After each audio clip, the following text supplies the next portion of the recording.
can see we got a bunch of sounds here. It's a male vocal, female vocal, sax, bass line, guitar.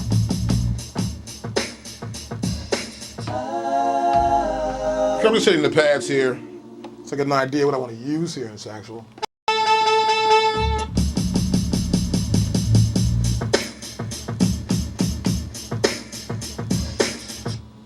Okay, let's get busy.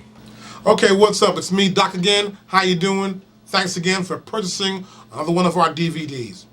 This DVD is about the art of sampling. We're going to talk about how to chop the sample up, tune it, put it in the zones, cut the zones up, chop those zones up, put them into programs where there's sounds all over the machine, how to pitch change, how to also tune a sample, what time compression really does, how to pitch shift a sample, merging samples together to make your own new sample, and adding effects to samples. These are important things that we've been doing that you've been hearing on the radio, and you want to know how to do it. Well, here, I'm going to teach you how to do it. Here it is.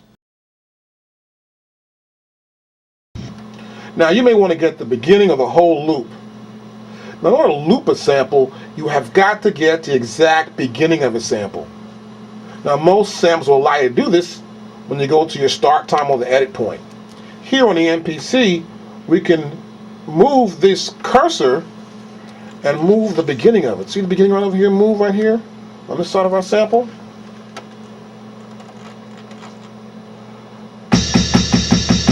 Now I'm hitting the pad, triggering the sample.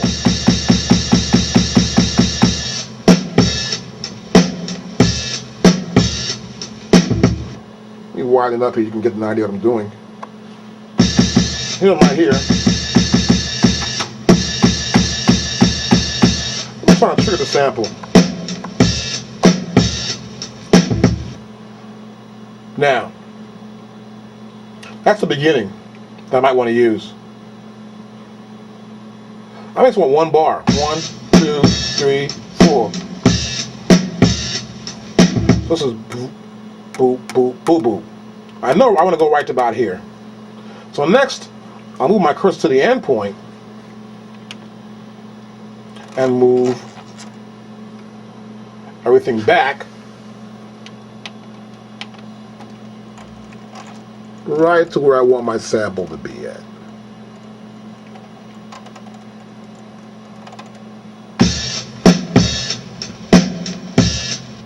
See, that's too much.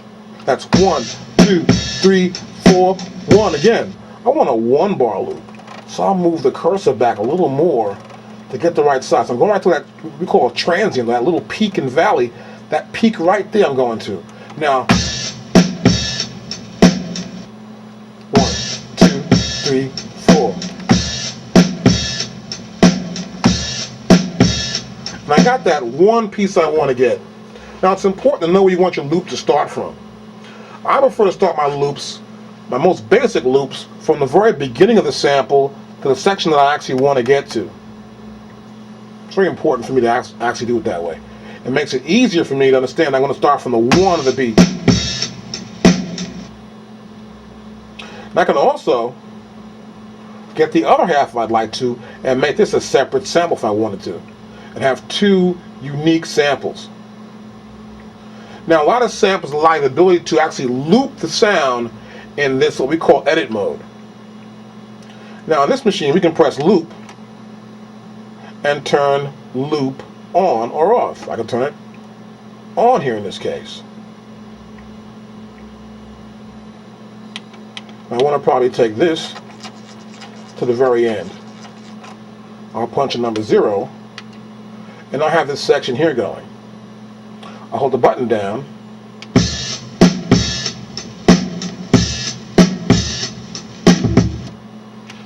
Plays the whole thing through. Now watch this. See a little gap there. See that?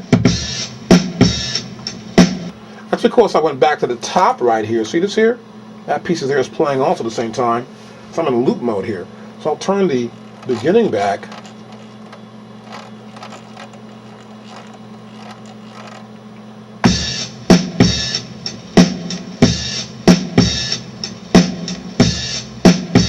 A little bit more.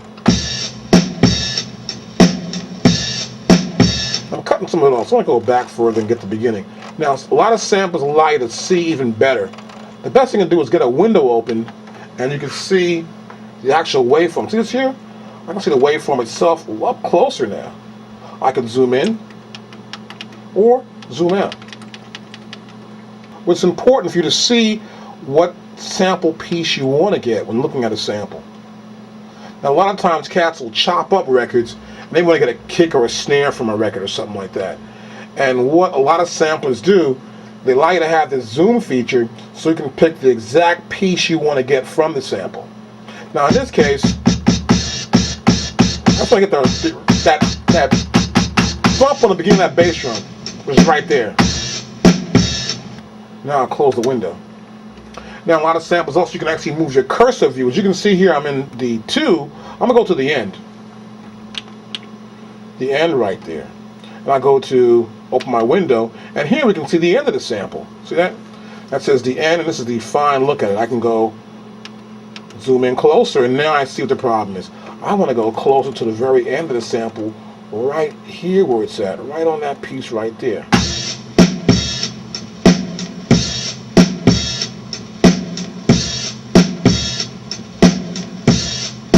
And that's looping it right. I like that. Close the window, and now I have the exact size of the sample I want. Now, when you get the right part and the exact size you want, I generally want to cut off the beginning and cut off the end if I don't want these pieces here, and get the right size of my sample. Now, once I get the right size of the sample, sometimes I may want to keep the rest of this and chop off a piece, like get this boop boop a doop at the end here and use it as a fill somewhere. So what I might do is I may want to take this whole section I like here, which I'll play back again, and use that section alone, but keep the rest of the sample. On the MPCs, you can actually go edit, and we'll say we want to take this section here and make a new section and give it a new name, which will be beat 71 in this case.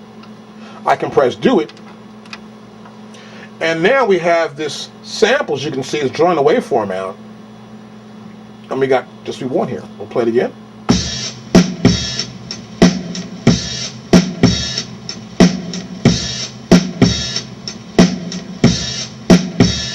And we've got this exact sample.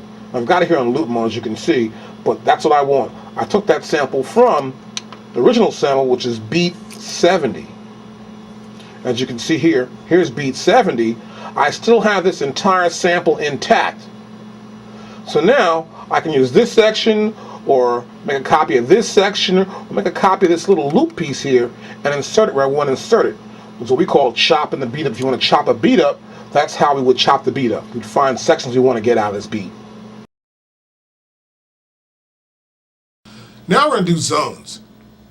A lot of the new samplers today, you can actually take a sample and put it into zones. The motif does it, and so do the MPCs.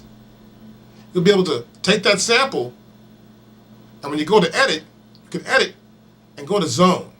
It'll put those samples into a zone. That means each section will be cut up into a small sample piece.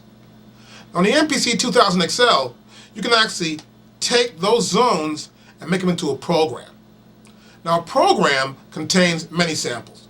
You can have a snare drum, a hi-hat, a horn hit, a bass line, a little guitar, but you have to make sure those samples are accurate, and when they are in the zone, try to adjust your zone.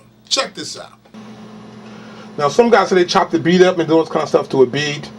Generally, on the MPC, particularly in MPC2000, it will do it automatically for you. Now watch this. You can press zone, and here in zone, the MPC, you see we have our cursor here on the zone section, right there, has predetermined zones. I'll turn my jog wheel back a little bit. I'll turn this wheel here.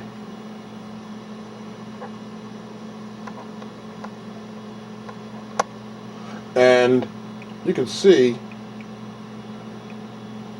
it has sections designed right there. Now here we have a button that's right below here, which will activate this feature right here, which says play X. And here on the top says X means oil. Well, I'll move my cursor up here. I just want to play the zone. Move the cursor down. Go to X. A kick drum there. The next zone. A little hi-hat. The next zone. See that? A little open hi-hat up to where that next kick starts. Next zone.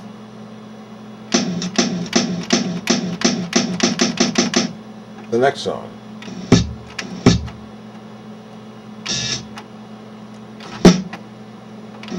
So what happens on the MPC, it actually makes up these zones. Now a lot of times the zones don't actually go in the exact piece you want. But if you get a piece right there you like, what I normally do, I can adjust that zone. I go to here and adjust the zone to what I want it to be. That zone could be this one section right here. Might like that with the hi-hat on top. It has a little flavor to it. Now in hip hop, a lot of cats will take samples and don't have samples with some sort of flavor to it, where it's got like a little piece of a tail or something.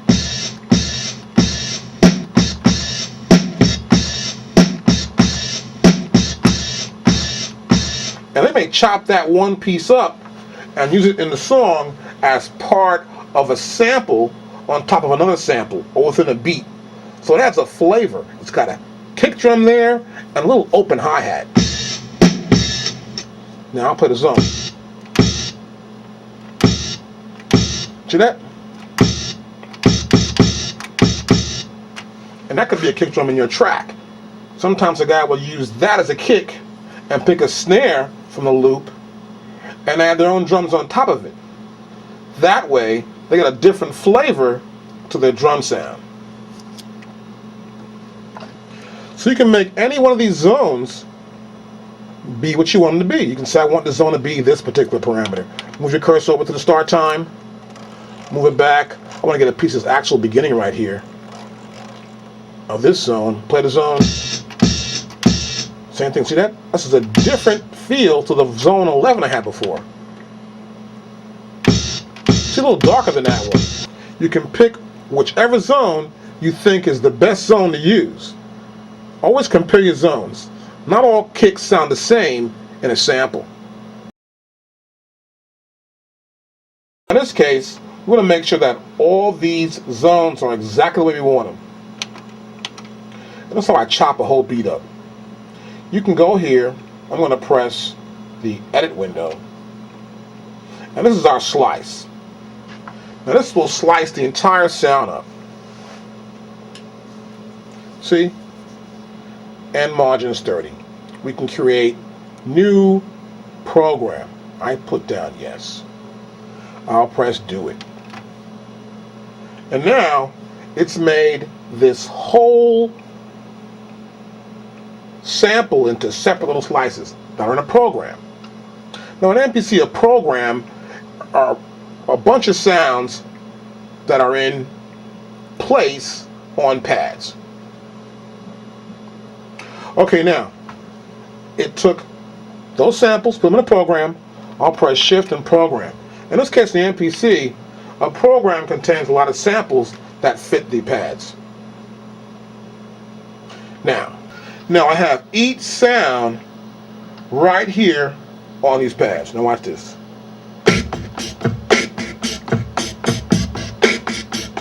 So I'm playing each pad at a time. One.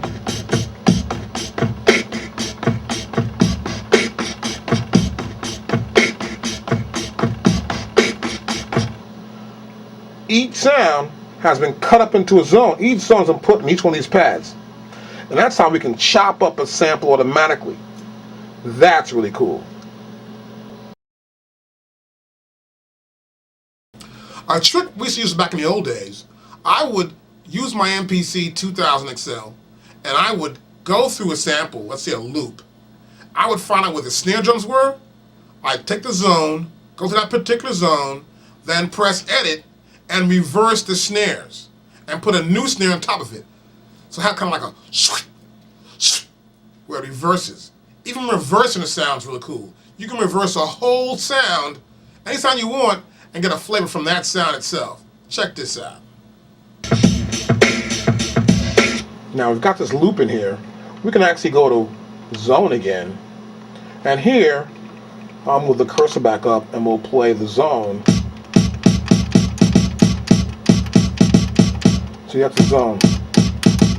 You can also, which is really cool to do, is to take this piece of a kick drum here and let's say reverse it. Now I'll play the zone. It's reversed. That's zone 11. I can go back up here and move some other zone, which is right here, which is zone 5. I'll play it. Let's try zone 1 actually. Let's reverse zone 1. We'll go to edit. We'll go to reverse and reverse zone 1. Now I'll play the whole sample back.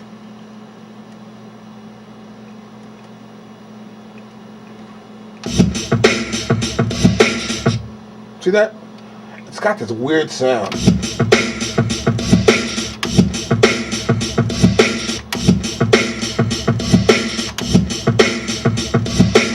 Now when you're actually sampling, you've got to sort of be creative and find ideas that make your sound really hip. In this case, I can reverse those particular zones in this one loop. And sometimes I'll take a kick and put it in place of the zones. Now we've reversed the sound. We can also silence any sound within the sample or the drum loop. In this case, we're going to take a drum loop and say, I don't want those snare drums. Let's silence the snare drums, add new snares, and that way we ain't got to pay a royalty because we put our own stuff on top of it. They can't even find out where we got it from. Don't tell nobody now. It's a secret. Shh. So now I can also unreverse those pieces. I just unreverse number 11 and play back the original sample again. Now a lot of times I'll do stuff like take a snare drum out of a sample and put a different snare drum when I actually play it back after I looped it. Now in this case on MPC, I can go to the next zone, this zone right here, which is zone number 5, which you can see right here. I'll press the zone I want to play,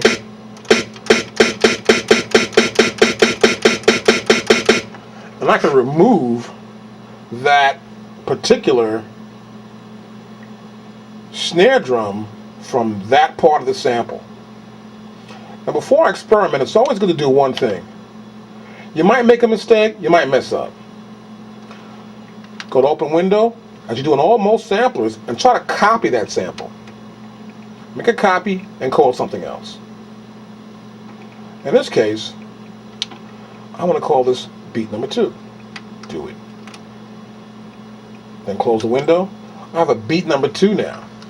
So now I can actually do tricks with this one sample, cut a snare out, or reverse the sound, or add a sound to it, so I can see how it sounds and work with it. If I like it, I can keep it, but I still have my original sample to mess with. And you don't want to get rid of that one, you want to keep that one. Now, I've got my snare here still. As you can see, once you copy a sound, it'll maintain the same zone and loop point. Now to get rid of the snare drums, what I sometimes do is I'll go here and I will silence a section. I'll press do it. As you can see, this snare drum is gone right there. I'll go to my next zone.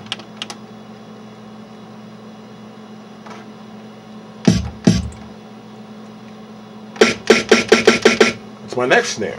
I'll go to edit. And I will silence this section. Now I'll play the whole sample back.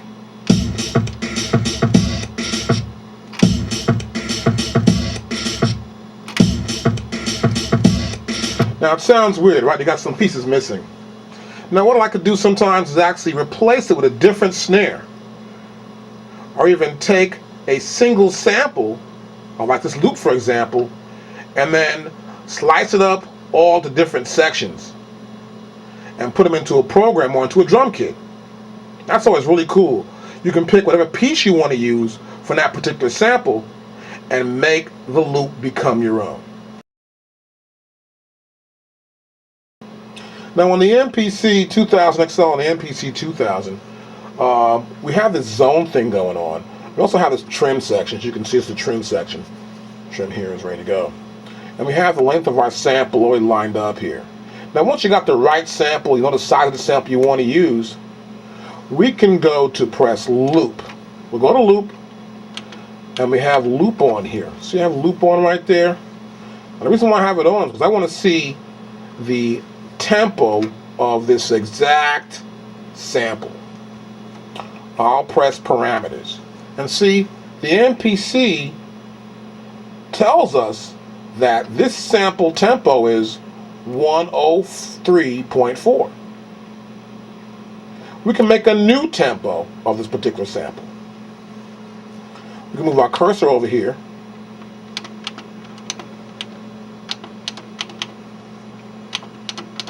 to tuning. See that? We're on tune. Now when I turn tune, you see the bottom part here change. It's the new tempo. Play the sample. Now see, it's turning the tuning of the sample. It's like the pitch is changing, and the sample, I'm going to go lower now. I'm going to slower. Now here I'm at 94.3. I'll press play X, and we're slowing the sample. Oh, that's real slow, man. That's so slow. See, that's real slow. But it's dragging to me. See, I don't like that. So sometimes you can't go too far away from the original sample tempo, the original sample. So you can go as far away so it doesn't drag so much. And when it's dragging, it's actually changing the pitch of that sample. Today, a lot of producers are using time stretching and pitch shifting. They will take a sample that, let's say, is slow, speed it up, but keep the same pitch. That way, it fits in the record better, and they can adjust it to the feel you want to have that sample at. This is very important. All the new samplers do it today. A lot of the old ones, like the SP1200, the ASR10, and let's see, what else? S950, they don't time stretch as well. And the SP1200 doesn't time stretch at all, actually. But time stretching is really cool. Check this out. I'm going to show you a way we can actually change the speed of the sample without changing the pitch. It's called time compression. Now most every sample has this feature today. This is very important to understand and to use. This will help you to do the things you might want to do to get that sample at the right speed the artist might want it at, or the speed you feel it would be best to have that sample at. Whether it's a vocal sample, a loop from a record, or it's a drum beat. Check this out. First, we'll make a new sample. We'll copy the same sample and we'll call this new sample beat number 4. Do it. It's copied it and it named it beat number 4. Now I've got my new sample right here. I want to time stretch this sample. Now some people call it time compression or time stretching. Either way, we want to maintain this pitch,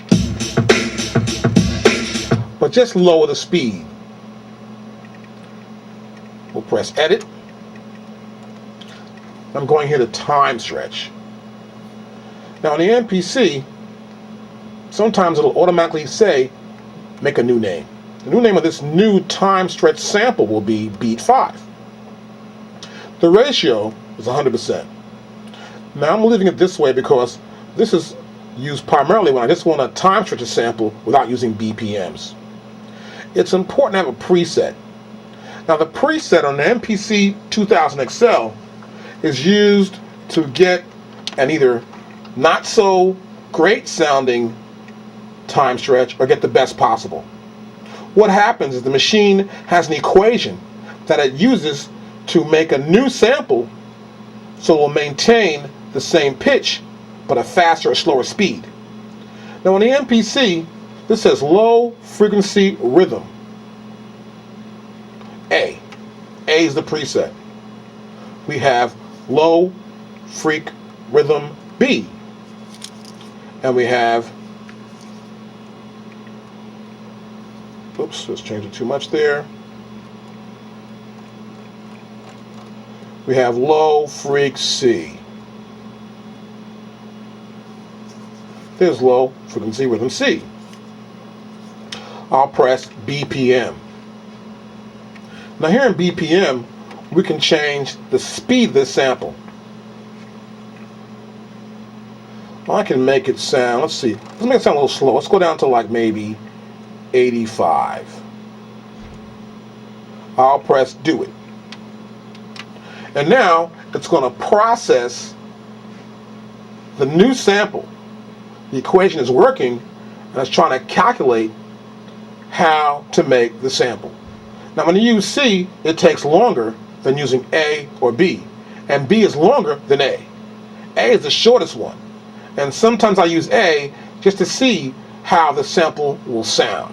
If I like it, then I will actually go to C and let the machine take its time to make a better sample.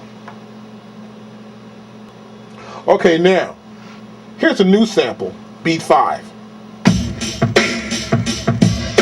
See, it's the same pitch, but slower speed. Here's beat 4.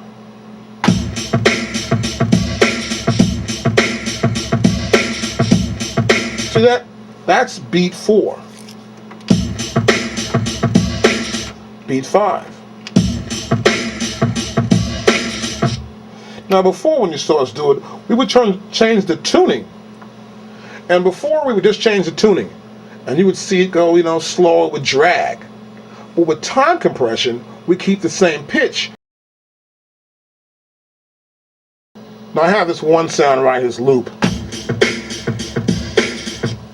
Now, I turn a loop feature off on my sampler. What we want to do now is we want to loop this one drum loop into a sequence so we can add other samples on top of it. Now check this out. Now when looping up a sound, sometimes I want to test that sound.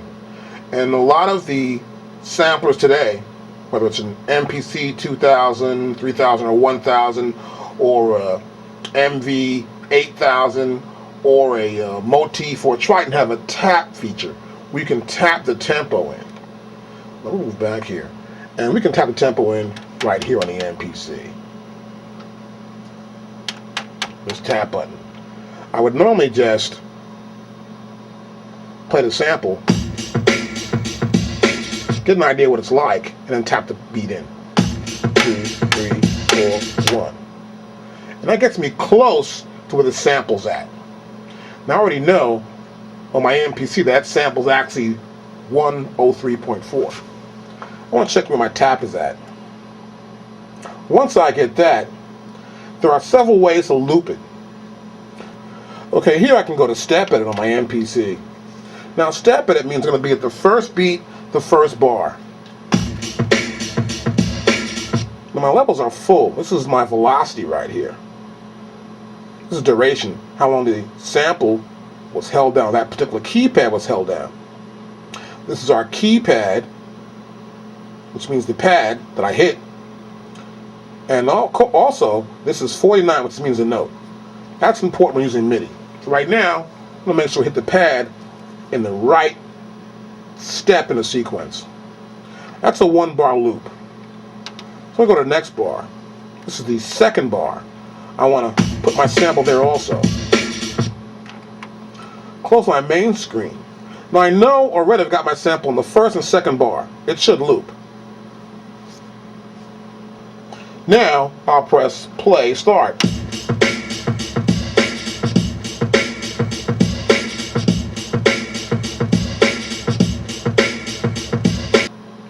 What we can do sometimes also is tap the sample in. the MPC, you can set it for giving you a count off. And we'll press record and play start. We get this metronome going. I click back and forth. Click, click, click, click, click, click, click, click.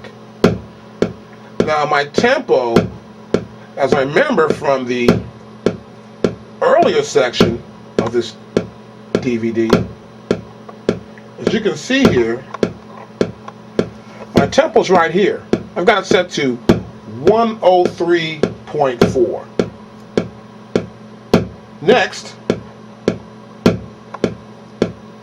I want to tap the tempo in. And my sound's right here. I want to come down to 1 where that bap comes in right there. Bap right there. Here we go.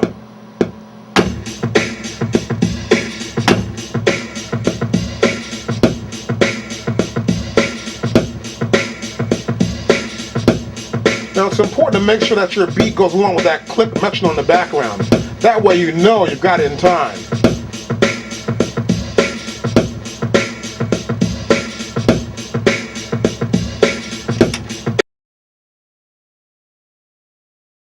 Now, as we can see here on my setup, I've got several samples. There's a horn, there's a bass, a little guitar, a snare drum, a kick, that's cool, and a vocal. Another vocal. When actually looping up a sound, like a drum loop, I will sometimes, actually most of the time, is use a new kick, maybe add a hi-hat that sounds similar to the one in the sample, and also a snare drum that's either the same or different. All depends on the type of flavor I want to give that sample. I've got my loop going here.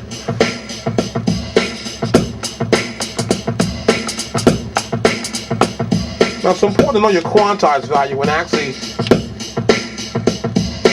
sequencing tracks up. In this case, I want to use 16th note triplets. I'll press record and play.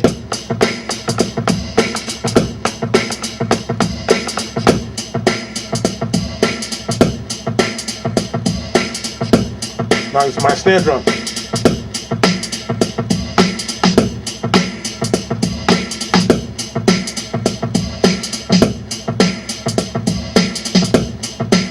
It's kind of off. So you gotta make sure the right quantized value. If you make a mistake, erase it, start over.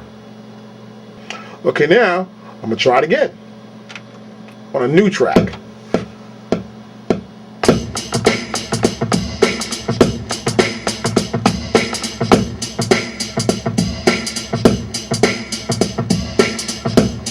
I have to always record my next piece on another track. Now it's important to make sure that your hi-hat or your snare, once you add it in, fits in with the sample. That's why it's important to have the right tempo along with your sample. Next, I'll add a snare drum.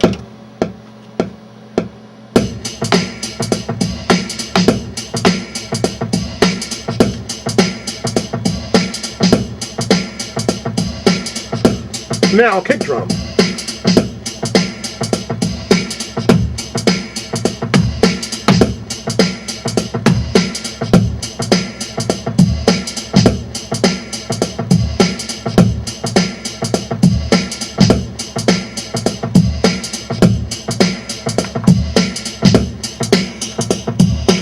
And add some more support behind those drums. You can always get different levels or change the sounds, the kick, the snare, the hi-hat, and see how other sounds sound to give that sample a little more boost or a different flavor, or even make it sound like it's a totally different sound to it. I've got a beat here that I took the snare drums out from before. And then I've got this program I have where it has all the snare drums, all the sounds actually in a zone.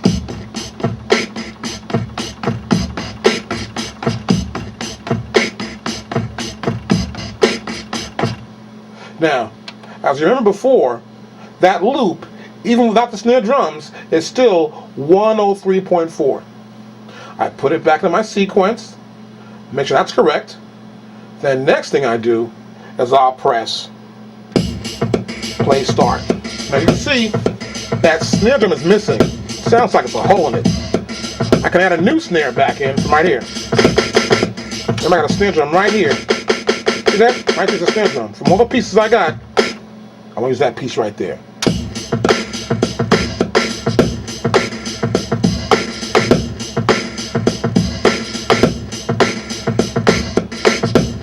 So I'll put the snare back in and add new snares to it. I'll go, let's see, to a new track. And press record and play.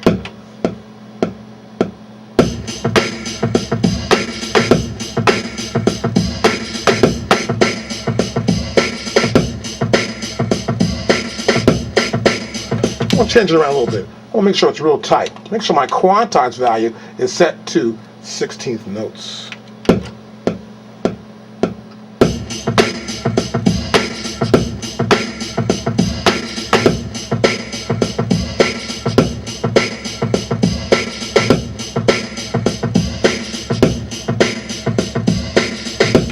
I want to use other sounds also.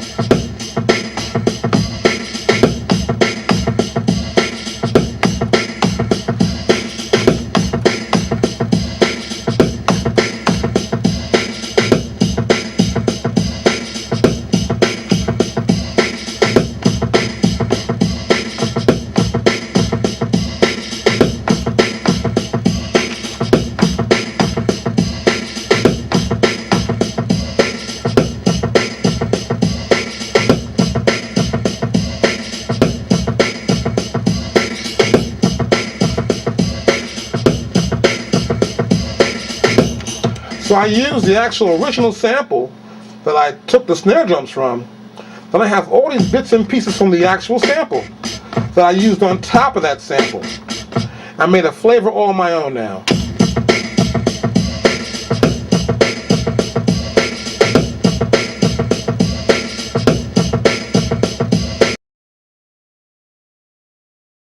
Now here I have one of my samples.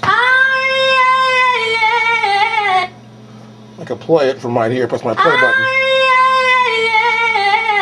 And it cuts off really sharp there. I don't like that. Now on some samplers, you can actually change the fade. I can change the fade out, as you can see here. Here I can adjust this fade out to be as many seconds as I want to. The length of my sample I can fade in or fade out. So I get more of a natural fade to your sample. Now here, I'm going to set it for about 1 second, 1.78 seconds. So it fades almost naturally. I'll press do it. It'll process my sample, and now I'll play it to see what it sounds like. A little more cutoff to it, so I want to retry again. I might go further into the sample and get it so it fades, it dies a little more naturally, and do it.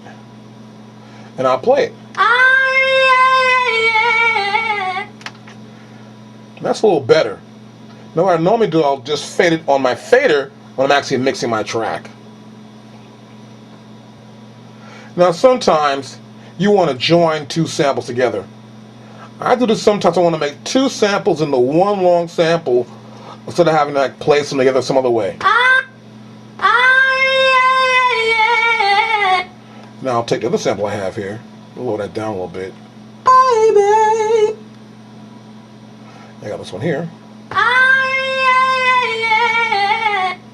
So I'll join them together. I'll make that the first sample. I'll go to edit.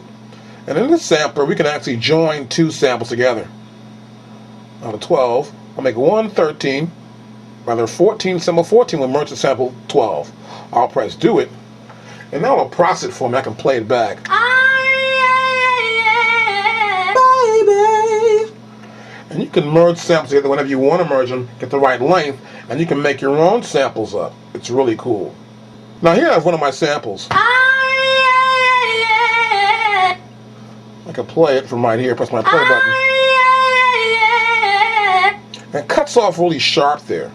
I don't like that. Now on some samplers, you can actually change the fade. I can change the fade out, as you can see here. Here I can adjust this fade out to be as many seconds as I want to. The length of my sample, I can fade in or fade out. So I get more of a natural fade to your sample. Now here, I'm going to set it for about 1 second, 1.78 seconds. So it fades almost naturally. I'll press do it. It'll process my sample, and now I'll play it to see what it sounds like. A little more cutoff to it, so I want to retry again. I might go further into the sample and get it so it fades, it dies a little more naturally, and do it. And I'll play it. That's a little better. Now what I normally do, I'll just fade it on my fader when I'm actually mixing my track. Now sometimes you want to join two samples together. I do this sometimes. I want to make two samples into one long sample instead of having to place them together some other way. Now I'll take the other sample I have here, lower that down a little bit. I got this one here. So I'll join them together. I'll make that the first sample. I'll go to edit. And in this sampler, we can actually join two samples together. Out of 12, I'll make one 13, rather 14, sample 14 will merge the sample 12. I'll press do it, and now it'll process it for me. I can play it back. Baby.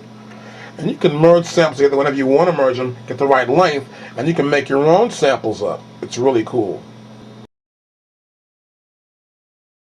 This sample has a beat and an organ on top. Listen to this beat.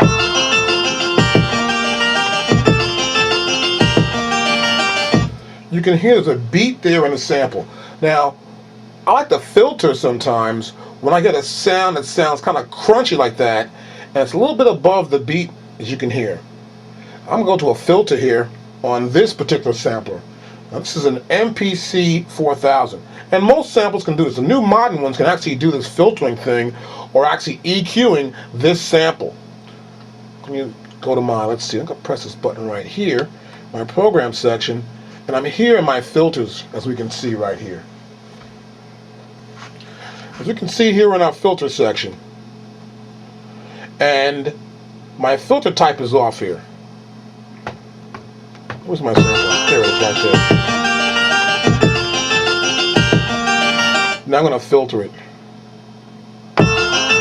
That's a 2-pole.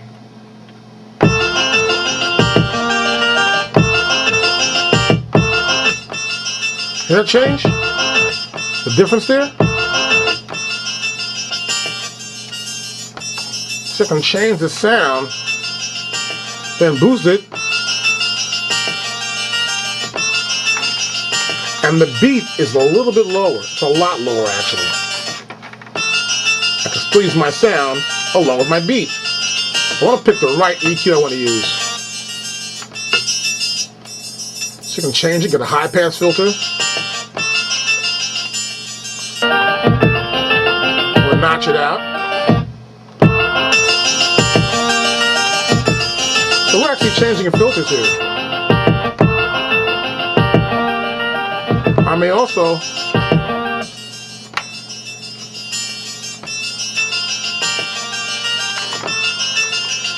use it that way. I have a beat here already. Let's see a different beat.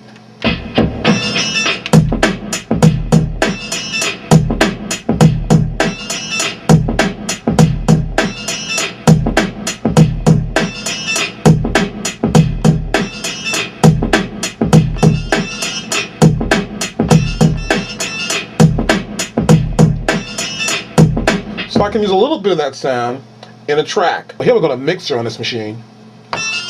I'll pick my sound. I may send it to a reverb to boost it some more.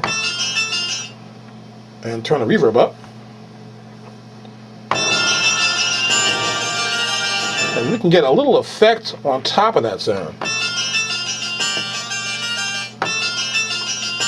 Then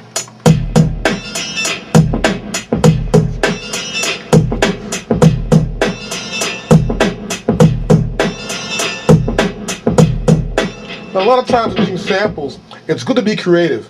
Take that sample, sort of filter it, pitch change it, to get the kind of feel you want to get and to understand how your sampler works. Okay, earlier we took some samples in and then we applied the effect to the samples as we sampled them. Now in this case, I'm going to adjust my effect to the samples that are already in the machine. As you can see, I have a reverb and a chorus on it too, but the reverb is a slight delay. Now play the beat.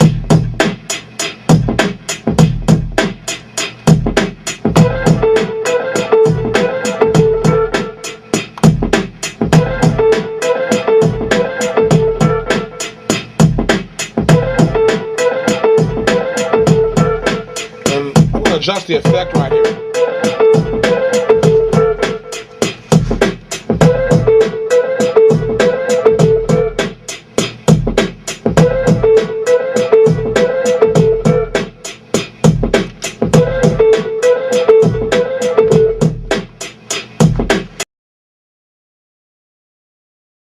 Now, a real trick to do is to get a girl's vocal.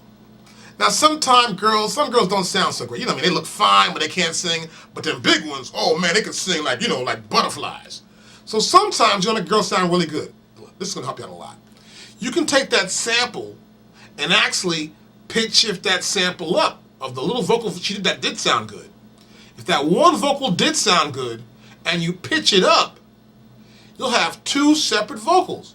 You can combine them together, make sure they're the right key, and you can make it sound even better. Almost even make a chorus if you make a third one. But this is important. Understand how to pitch shift, because girls love it when they sound good.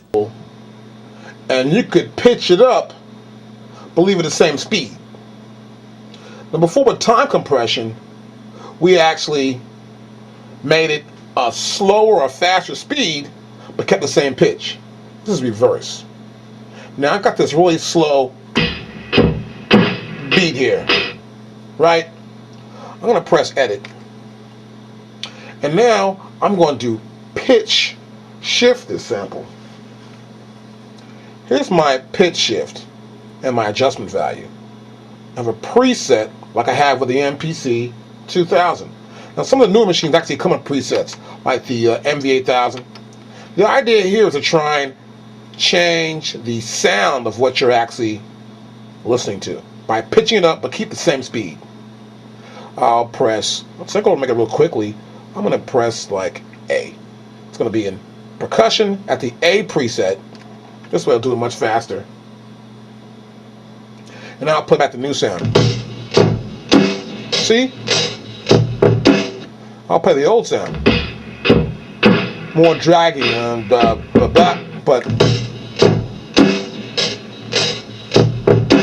now a lot of cats do this because they want to get a little stronger flavor of the sound the sample they already got in the machine. They just want to pitch it up some more but keep the same speed. This can work for almost anything. We'll retry, we'll cancel. We can pick any sample we want to pick. For example, I can go back to this girl's vocal I have here at the end, where it's, I'll turn that down some. I can go to edit. We can pitch shift her vocal a little bit, just to maybe you want to get the right pitch of this girl to fit the track. Sometimes, pitch is very important. Make sure her vocal pitch is in the right key along with everything else that you're going to sample or using the sample. We'll go here, set our adjustment to a little bit less than what I had it before, and do it. But this time use a preset, which is going to be a vocal preset. And here's a vocal A. Do it. And now we'll hear the new one. And here's the original.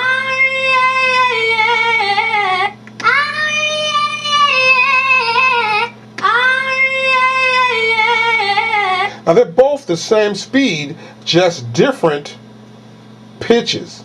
That's really funky. Now a lot of cats do some really cool things with sampling. I think Primo did some really cool stuff with Guru when they heard his track that was, I forgot the name of the track now. What's the name of that track again? I forget the name of it anyway. It was a track where he had a drum beat behind it, and it went, and what he did was he took the piece of the record where the bass line was and bassed it out.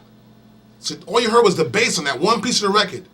And how you do that is you lower the frequency gain on that one sound. And you can make that sound and put it on your pads, and you can put it in multi-tune and use it like it was an instrument. This is cool. Don't tell nobody now. Get close to the screen, cover it up. Don't tell nobody our secrets. Check this out. Okay, now sometimes what we'll do is that we'll take a sample and bass one of those samples out. For example, hit the first sample. That sounds good. Hit that sample bassed out.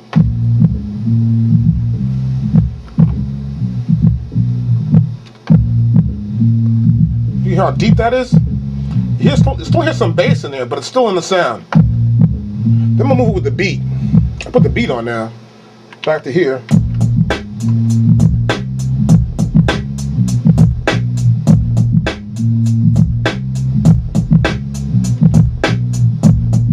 Now the cool thing there is if you're going to mix it, you can run it through an EQ later on in the mixing system and actually get that sound to be really bassed out. Now what we can actually do sometimes too, as we'll see here on the screen, move this camera back a little bit, we can see here, we'll go to program right here, and we have the sample right there. See that? Now what I also can do here is I can also assign that sample to trigger another sample at the same time. Check this out. Now, as we can see, we have this beat C. Now we're in a zone. Now MPCs are famous for this. You can actually trigger several samples at once. In this MPC2000, it's 4. And the same in the 3000. I can move down here, move the cursor down here, and then pick the sample I want to zone out. I'm going to pick the beat I have here. This one here. Now watch.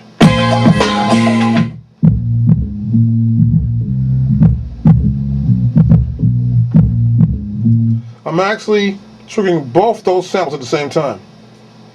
When this one hits, the other sample hits. I can even put a hi-hat or something there, or even another sound. Let's put like some sort of sound in there, maybe. A horn. So you can hear that horn, and all the effects happen at the same time, those same sounds. Now watch this. We'll go back to the program, turn the sound a little bit.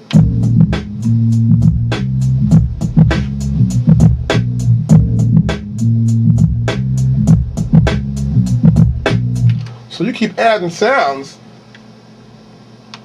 into this section here, and the same effects that you have will also affect those other sample sounds that are in there. And this is known as zoning. You can have several samples in one zone. Got that, covered that. Yep. I think I have it all. That's it. It's time for you to go out and do the sampling thing. Take your time, build your sample collection. What I do, and the reason why a lot of guys get really popular as producers, if you notice, Timbaland may only have like maybe 18 different drum sounds, but they're always the same rock solid drum sounds. He may change them up for certain records, but Dr. Dre, all these cats have their particular sound they like a lot. That gives you a signature. Get the signature to your sound. You know Kanye wants to pitch change that sound. You know Timbaland got those heavy beats and that almost complicated drum programming. Dre's simple in the pocket, like in the club. You can't get more simple than that. But it's so in the pocket, you gotta dance. You gotta find out what makes your tracks hot and rock with your samples. That way no one can steal it from you. And hide the secrets. Don't let nobody get a hold of them. The next one is artist sampling 2. We're gonna take samples and put them in the mixes and show them how we use samples in the recording process. You know what I'm saying? Look, I gotta make some notes for that one. I'll check in a few. Let me see that. Where my